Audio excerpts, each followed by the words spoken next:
Hello, everyone. Welcome to the Juvo Hub podcast. My name is Jonathan Sarr, and we are welcoming back Dr. Debbie Phillips from the Quadrillion and Mike Weller from Intelligence Consulting Partners. We've had a few episodes together already on the topic of active threat, situational awareness, emergency management.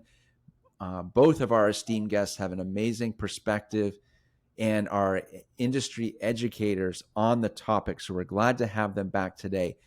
This episode, the teaching point takeaway is specifically on our emergency management policies, our handbook. What are we doing with those? Are we dusting them off? Are we reviewing them? So we're going to dive into some specifics about that particular topic, and you'll hear some best practices, some tips on why that needs to be revisited on a regular basis. So again, welcome, Dr. Debbie and Mike. Thank you again for being on the show today. Awesome. Thanks, John. Glad to have you. So Mike, maybe we'll start with you. And I know, Dr. Debbie, you deal a lot with clients in the industry when it comes to policies and procedures. We all know the importance, doesn't matter what it is, to kick the dust off of our policies and procedures manual. But there's so much change. There's so many things going on from a situational awareness or emergency management perspective. So Mike, why do you, what do you teach? Why is it so important to review those policies and procedures on a regular basis? Well, Jonathan, first off, let me start off by saying this. It's just an absolute pleasure to be able to be here with you and Dr. Debbie and to have this robust conversation about real things that are occurring in our world, right? Real things that are occurring in our workplace and our lives. And being able to embrace some of these concepts, I think it's extremely critical, not only from boots on the ground, but all the way up to the highest leadership aspect, right? There are a multitude of things that we need to evaluate and really look at holistically to figure out where are we at today and where do we want to be at tomorrow, right?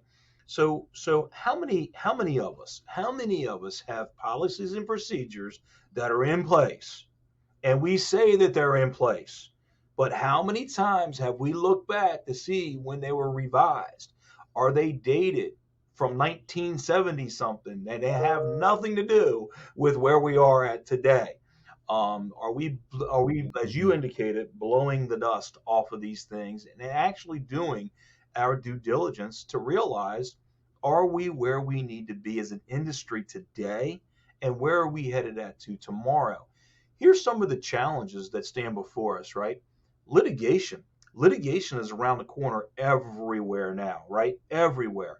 And you don't want to be the manager or the employee or whomever it is that's faced with challenges that you're going to have to explain why you did or why you did not do a specific thing, when we can look around the industry and we can see that it's not meeting the best practices that are readily available today. So I think it's important that now at the beginning of the year, right now we're getting into this February, and we got to start looking at, okay, this policy, let's just say emergency management right now, what have we done to establish specific guidelines, regulations that are within the best practices of the industry in order for us to have success? Because at the end of the day, here it is. All right, from a management standpoint, we're worried about ensuring that we have litigation covered. We're looking to make sure that all the boxes are checked, that we've done X, Y, and Z. As an employee, though, what I want to do is have best alternatives. So therefore, I'm establishing parameters that's affording me the opportunity to succeed. From emergency management, let's think about this for a second. The more we empower our employees, the more we're enhancing their abilities, their qualities, and success rate. This is not, as I always indicate, Pete and I always talk about this all the time. What we're giving people when we start talking about this stuff is a life skill. It's not a job per se skill in and of itself. If we talk about emergency management, And we talk about workplace violence. We talk about natural disasters. We talk about active threat mitigation. You fill in the blank with what we talk Mhm. about. If we educate our folks, right, around us about those principles, think about the impacts that's going to have not only them as a valued employee, but it's also going to give value to the organization to be prepared in the event of one of these tragic things to take place, right? Nobody raises their hand and says, yeah, hey, we want this to be the next event. We want to be the ones that are on the forefront. What we want to be is proactive, right? I mean, look at the horrific things that are happening around the nation now, right? We just tragically had a horrific event in Virginia down at the Walmart, right? And not to, I don't want to identify the store, the organization, but the reality is that could that have been mitigated? Could that have been stopped had we had certain procedures and precautions in place? And what we want to do is we want to be more proactive as opposed to reactive. So we go all the way back to these policies, principles, uh, uh, whatever the iconic term is for the policies that you have in your organization.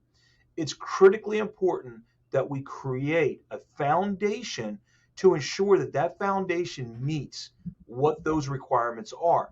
And I talk about three things, all right? And then I'm going to pass it over to Dr. Debbie here in a second because I sometimes I get a little long-winded in some of these aspects because I get kind of excited about it, right?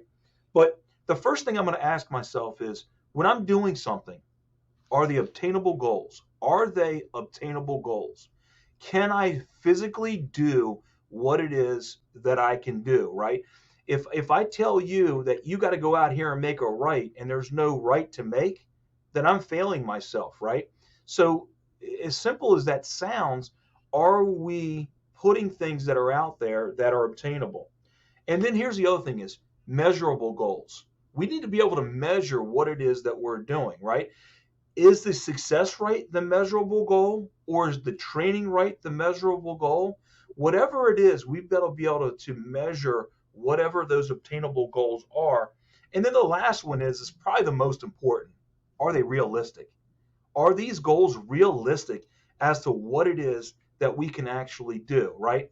And then we tie all this in with where we are as a society today to say, hey, are we meeting the mandates that are not only required, but more importantly, what we try to do, Pete and I, Intelligent Consulting Partners, we try to empower people to be even a step above what those minimal mandates are. And the relationships that we have built over the years are critically important to us, and they certainly fall within the realm of that right there. So, I'm going to pass this over to Dr. Debbie, but the reality is, I hope that makes sense what we're discussing. Well, Yeah, no, I like it. I got some comments on it too, but yeah, go ahead, Dr. Debbie. Like, what's your take on Mike's comments and what you've seen in the industry? one thing that I want to, just remind us all, we're in unprecedented times of acquisitions. And while our existing team may be familiar with some of our protocols, new team members may not. So I always like to say, what are we solving for? What gets talked about gets measured. And I think it's important that we take an inventory. This is why I really appreciate the work of intelligence consulting partners is they bring a level of awareness to the conversation. Secondly, one thing that I want to say, and Mike had his three bullet points. I have mine: mindset, skill set, action. Mindset, we've talked about in previous programs, being present. Skill set, knowing the procedure.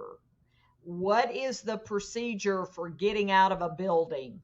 What is a procedure when Mhm. we have lockdown? What is a procedure when we have an emergency? It's not just being able to fill out the form for the insurance, it's about saving a life, mindset, skill set, action. No one has the time to go find it on page 36 in the manual when it's happening.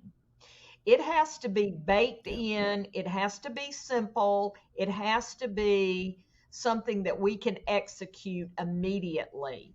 So, friends in the audience, I'm so passionate about this. Remember, mindset, skill set, action. Love it. Love it, love it, love it. Mindset, skill set, action.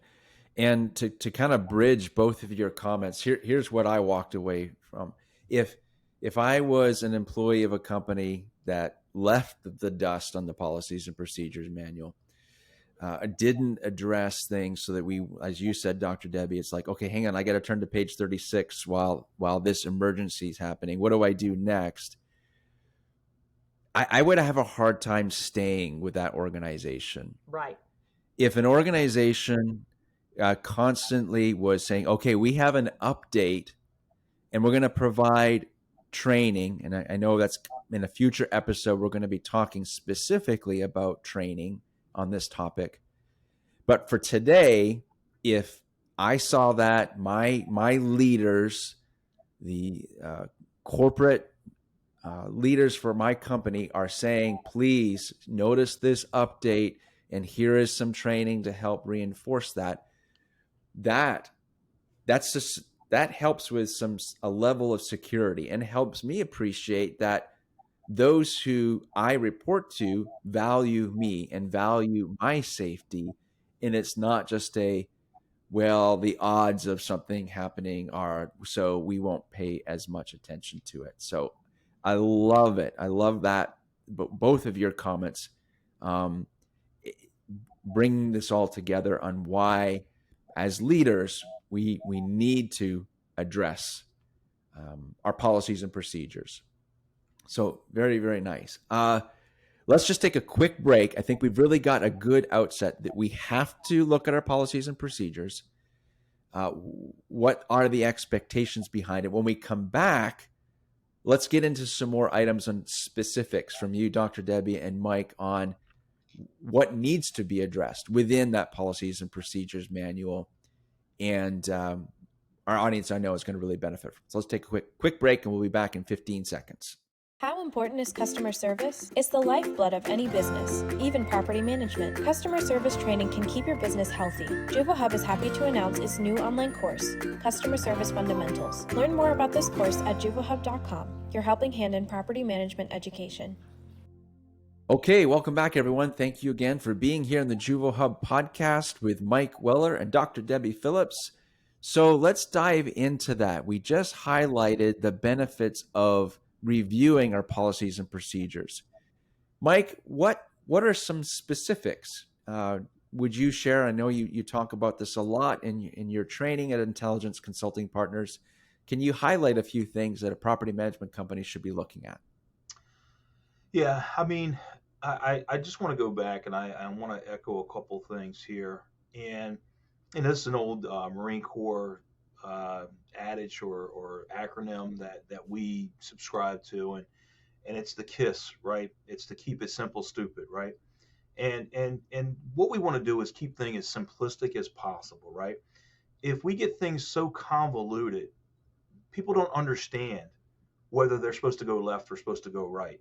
They don't understand if they are supposed to do this piece of paperwork for that piece of paperwork. And I want to tie this back into crisis management. When crisis hits, we don't have the ability to analyze things, right? We've already talked about that in a previous episode about that lizard brain and not having the aptitude at that point to really dig deep because we're dealing with a crisis at that moment. So what we want to do is we want to streamline this. And what we talk about is this. We talk about creating an overarching policy, right? Policy has to be overseeing everything. So let's just say that we're going to talk about emergency management.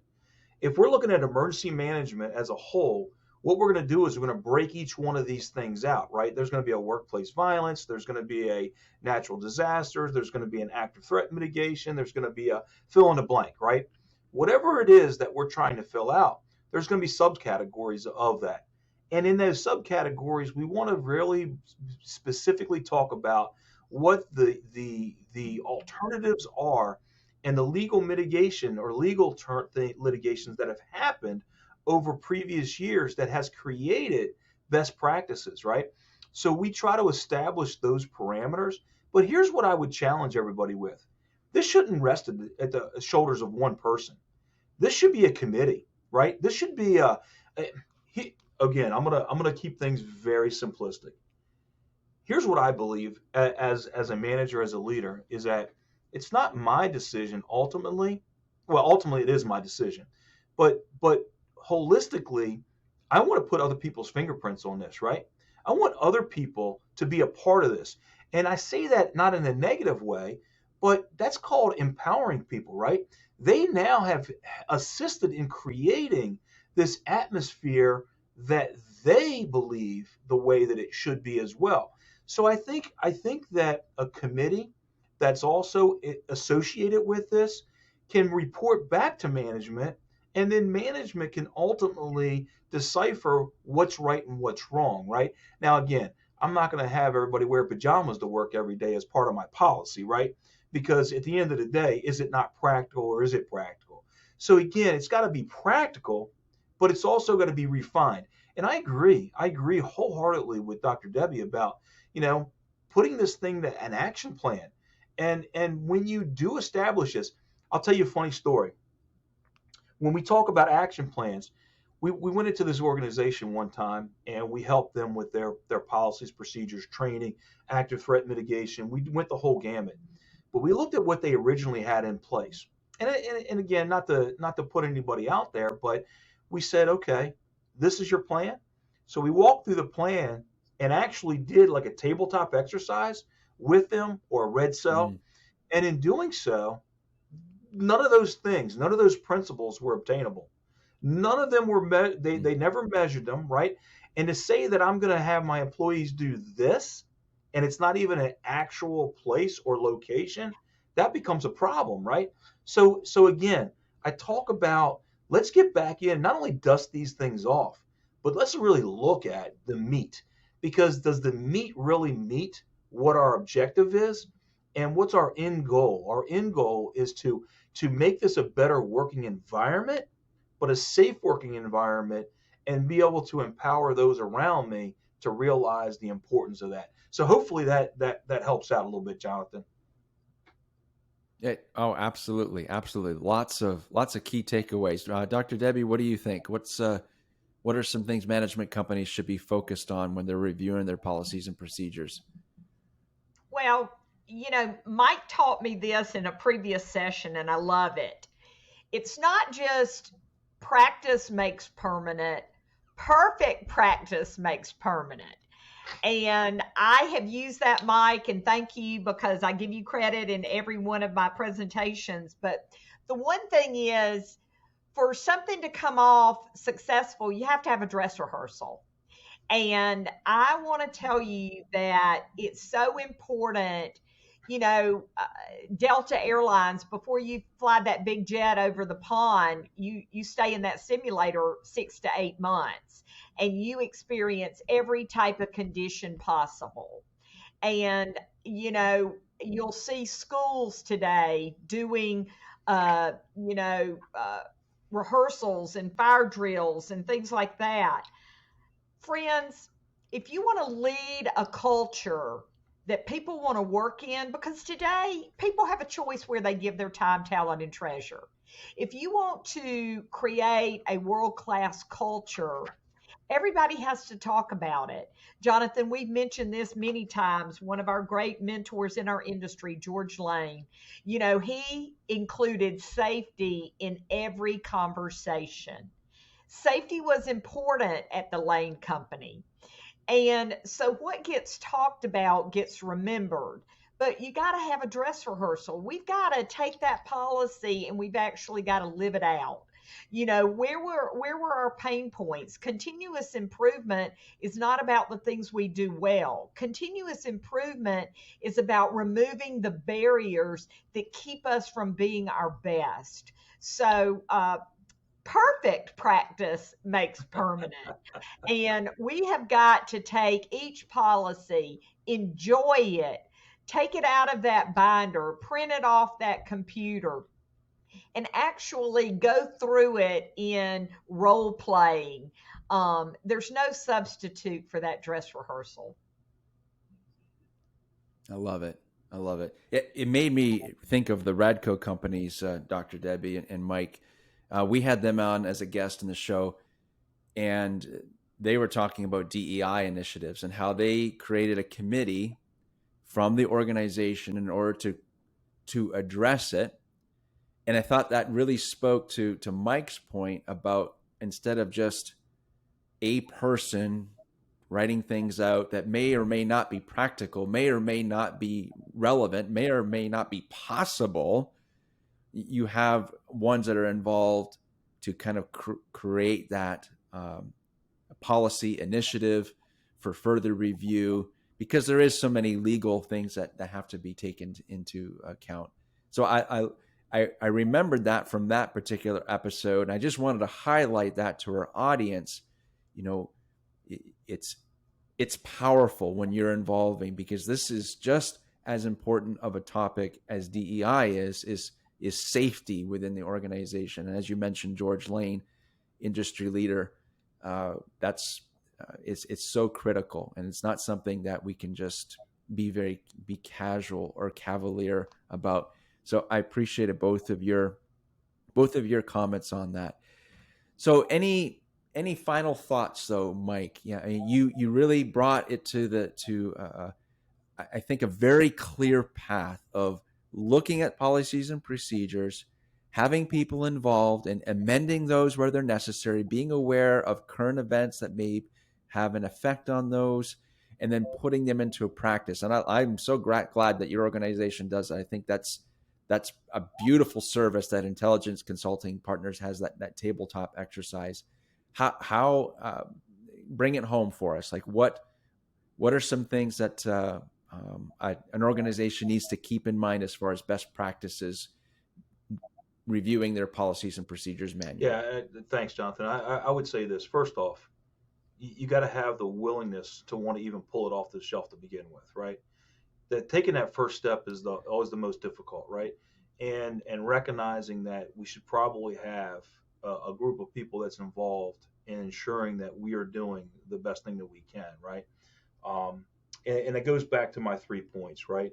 My 3 points are obtainable goals, measurable goals, and are they realistic goals? I mean, those are three of the biggest goals. But now you're going to make me tie it all the way back to a previous recording that we had last month, and it goes back to: am I putting money in a bank account, or is that bank account going to be empty when I'm trying to do a withdrawal, right?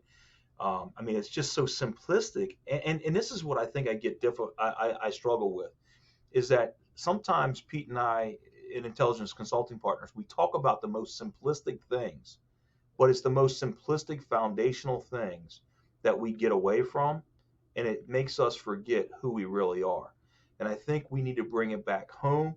We got to realize foundationally who we are, what's our intent, where we're trying to go, and what we're trying to do, and then looking at best practices across the nation to ensure that we're meeting those mandates that are within the realm and the realistic approach of what we're trying to accomplish. So, yeah, we pride ourselves on making sure that that is what's occurring, and we certainly encourage and want to empower those around us to do the exact same thing.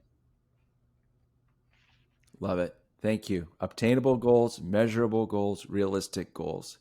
Excellent. Excellent. Thanks, Mike. Dr. Debbie?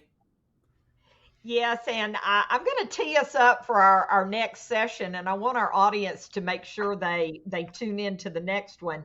But it has so much relevance to what we're talking about today.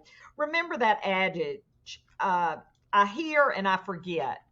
I see and I remember. I do and I understand.